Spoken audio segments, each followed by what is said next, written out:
नमस्कार दोस्तों। आज का विषय है उल्का पिंड। आकाश से धरती की ओर आने वाला प्रकाश का एक ऐसा पुंज या एक ऐसा पिंड जो अपने पीछे एक लंबी पूंछ या रोशनी का निर्माण करता है। आकाश से गिरते हुए इस पुंज को हम रात्रि के समय आसानी से नंगी आंखों से देख सकते हैं। गिरते हुए अथवा उड़ते हुए यह पिंड अपने पीछे प्रकाश की एक लंबी पूंछ अथवा लाइन का निर्माण करता है। उड़ते हुए यह पिंड उल्का कहलाता है। जब यह पिंड उड़ते हुए धरती की सतह पर गिरता है तो यह उल्का पिंड के नाम से जाना जाता है। सामान्य बोलचाल की भाषा में इसको टूटते हुए तारे के नाम से भी जाना जाता है। उल्का पिंड एक भी गिर सकता है या एक से अधिक सामूहिक रूप से भी उल्कापात हो सकता है। सामूहिक रूप से उल्कापात होने पर इसको उल्का बौछार के नाम से जाना जाता है। अधिकतर छोटे उल्कापिंड वायुमंडल के वातावरण में प्रवेश करते ही नष्ट हो जाते हैं, लेकिन कुछ बड़े उल्कापिंड धरती की सतह तक पहुंच जाते हैं। नासा के वैज्ञानिकों के अनुसार प्रतिदिन 48.5 टन उल्कापिंड पृथ्वी पर गिरते हैं। लगभग सारे पदार्थ पृथ्वी के वायुमंडल में बाष्पीकृत हो जाते हैं, जिसमें एक चमकीला निशान रह जाता है जिसे प्यार से शूटिंग स्टार कहा जाता है।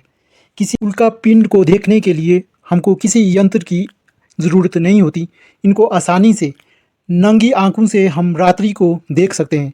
दिन की रोशनी में अधिक रोशनी होने के कारण हम इनको नहीं देख पाते। आखिरकार प्रश्न उठता है कि उल्कापिंड आखिरकार आते कहाँ से हैं?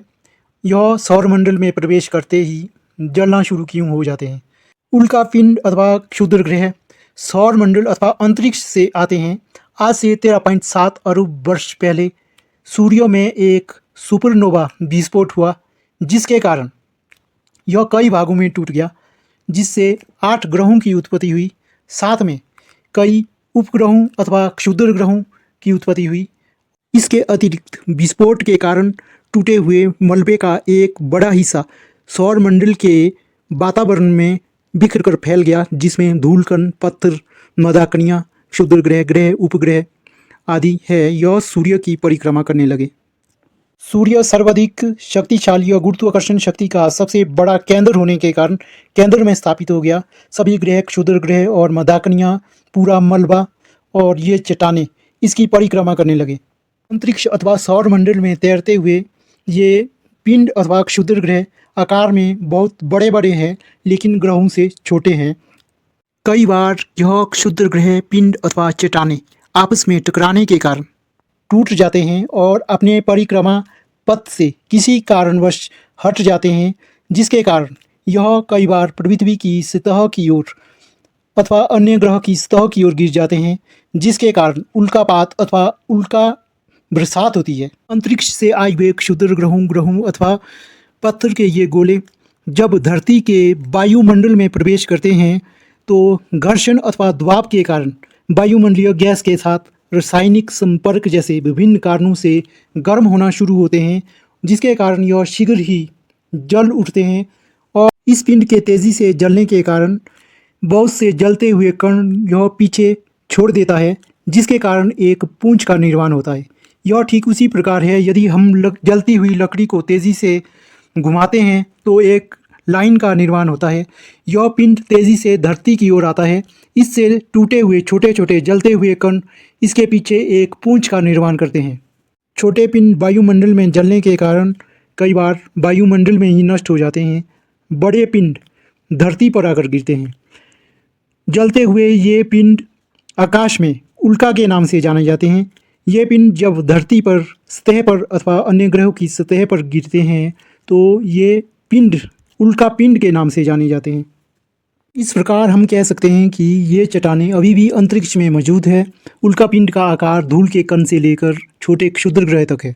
जब उल्कापिंड पृथ्वी के वायुमंडल में तेज़ी से प्रवेश करता है तो जल जाते हैं।